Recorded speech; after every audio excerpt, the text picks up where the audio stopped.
For generations, the phrase having a seat at the table has symbolized access, opportunity, and inclusion. The table stands for the places where decisions are made, where influence is wielded, and where voices matter. Throughout history, many have found themselves on the outside looking in, left to wait, to ask, sometimes even to beg for a chance to take part. But what if we reimagined this dynamic? What if, instead of pleading for a seat at someone else's table, we could build our own? To understand why this idea resonates so strongly, let's look at what it means to beg for a seat at the table.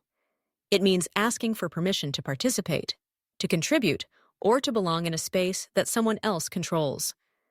It means accepting that someone else sets the rules, defines the standards, and decides who gets to join. This dynamic often leaves people feeling powerless, undervalued, and at the mercy of gatekeepers. Sometimes, even after all the waiting and asking, the invitation never comes. But history and experience show us that waiting for permission isn't the only way forward. Building your own table is a powerful metaphor for taking initiative, creating opportunities, and defining your own success. It's about recognizing your worth and deciding that your voice, your ideas, and your vision deserve a platform. Whether or not you're invited to someone else's gathering, building your own table is not always easy. It requires courage, creativity, and resilience. It means starting from scratch, sometimes with limited resources or support. It means facing skepticism, overcoming obstacles, and pushing forward even when the path is unclear. But it also means freedom, the freedom to shape your own environment, to gather the people you want to work with, and to innovate without limits. Consider the stories of trailblazers who refused to accept exclusion as their fate. Entrepreneurs who launched their own companies rather than wait for promotion in a system that overlooked them. Artists who self-published their work, carving out audiences and opportunities on their own terms. Activists who organized their own coalitions, building movements that spoke directly to the needs and dreams of their communities. Each of these individuals chose to build rather than beg, to create rather than complain, to lead rather than wait for an invitation. The act of building your own table also invites others to join. When you create a new space, you open doors for people who, like you, may have been waiting on the outside. You become a source of inspiration, a role model, and a catalyst for change. The table you build can become a place of welcome, collaboration, and empowerment. A place where voices once silenced are finally heard. This doesn't mean there's no value in having a seat at existing tables. Sometimes, joining established spaces can amplify your impact and allow you to influence larger systems.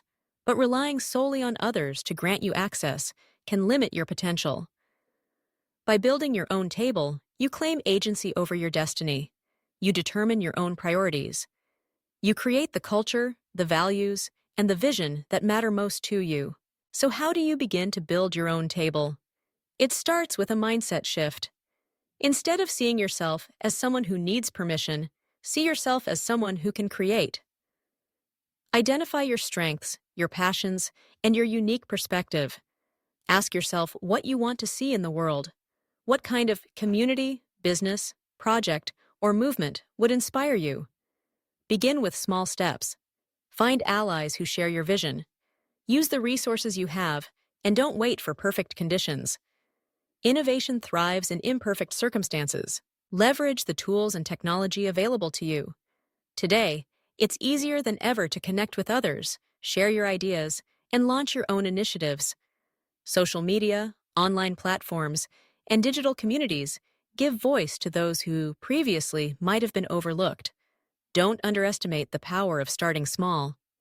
Many of the world's most influential movements and organizations began with just a handful of committed people and a bold idea. Remember, building your own table is not about isolation. It's about inclusion, inviting those who also feel excluded, overlooked, or underrepresented. It's about creating a community where everyone can contribute, where diverse perspectives are valued, and where new ideas can flourish. The tables you build can grow, connect, and even influence the tables you once sought to join. As you embark on this journey, you may face resistance. Some may question your qualifications or doubt your potential. Others may feel threatened by your initiative. But remember, every meaningful change in history has faced skepticism. Progress depends on those willing to challenge the status quo and forge their own paths. Ultimately, the choice is yours.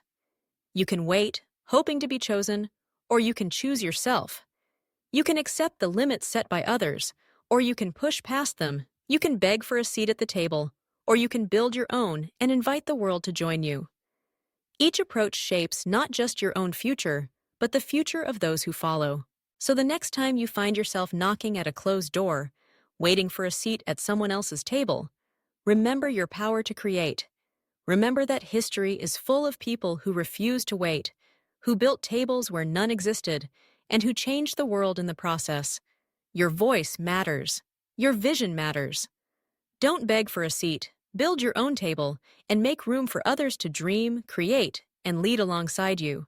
In the end, the most enduring tables are not those controlled by gatekeepers, but those built by dreamers, doers, and believers. People like you who dared to imagine something better and took the bold steps to bring it to life.